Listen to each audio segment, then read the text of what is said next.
कृष्णाय वासुदेवाय हरये परमात्मने प्रणतक्लेशनाशाय गोविंदाय नमो नमः।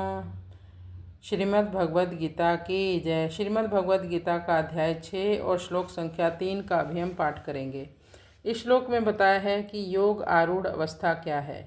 आरुरुक्षो मुनिर्योगम कर्म कारणम उच्यते, योग आरूढ़स्य तस्यैव शम कारणमुच्यते।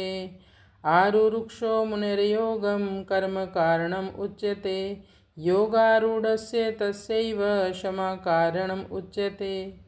भगवान इस श्लोक में कहते हैं आरुरुक्षो यानी जो योग की सीढ़ी पर चढ़ना चाहते हैं, यानी जिन्होंने अभी अभी योग शुरू किया है, अष्टांग योग के नए नए जो साधक हैं उनके लिए कहा है।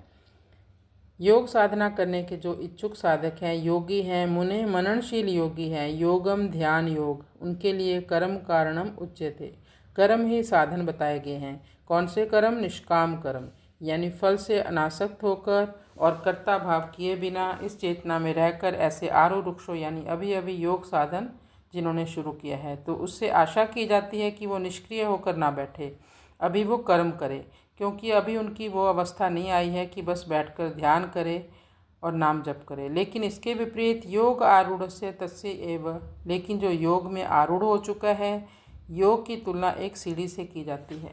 जो सीढ़ी के सबसे नीचे वाले स्टेप पर है वो कौन है? वो है आरुरुक्षो।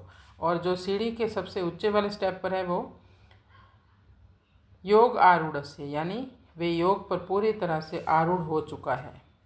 तो उसके लिए क्या साधन है? क्षमा कारणम उच्यते। क्षमा यानी जो भौतिक कार्यकलाप होते हैं उनसे वो विरक्त हो चुका है, वो बैठकर ध्यान कर सकता है, क्योंकि उसने अपने मन को, अपनी बुद्धि को और अपनी इंद्रियों को पूरी तरह से अपने वश में कर लिया है। यही कारण है साधक को योग की प्रारंभिक अवस्था में नई नई प्रकार की भगवान की सेवा में लगाया जाता है, क्योंकि ज़्यादा समय तक वो शांति से भगवान का स्मरण नहीं कर सकता।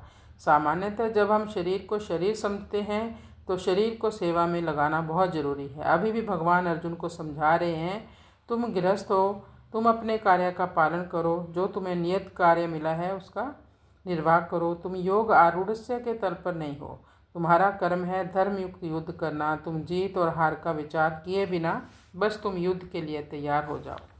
अभी तक भी अर्जुन को भगवान यही समझा रहे हैं कि तुम्हारा नियत कर्म जो है वो है धर्मयुक्त युद्ध करना। कितने अच्छे हैं भगवान, कितना अच्छा ही सोचते हैं अपने भक्त का। लेकिन अर्जुन है जो अभी तक भी अच्छे से नहीं समझ पा रहा है। योग आरूढ़ होने की इच्छा वाले साधक के लिए योग आरूढ़ होने में निष्काम भाव से कर्म करना कारण है, और उससे प्राप्त होने वाली शांति परम शांति यानी परमात्म प्राप्ति में कारण है। तात्पर्य है कि परमात्म प्राप्ति में कर्म कारण नहीं है, बल्कि कर्मों के संबंध विच्छेद से होने वाली शांति कारण है। यह शांति साधन है, सिद्धि नहीं।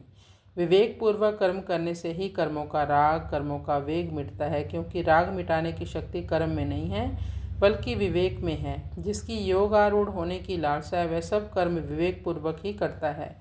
विवेक तब विकसित होता है जब साधक कामना की पूर्ति में परतंत्र का और अपूर्ति में अभाव का अनुभव करता है। योग आरूढ़ अवस्था में राजी नहीं होना है, क्योंकि राजी होने से साधक वहीं अटक जाएगा, जिससे परमात्म प्राप्ति होने में बहुत समय लग जाएगा। श्री कृष्ण गोविंद हरे मुरारी, हे नाथ नारायण वासुदेवा, जय गो माँ जय गोपाल।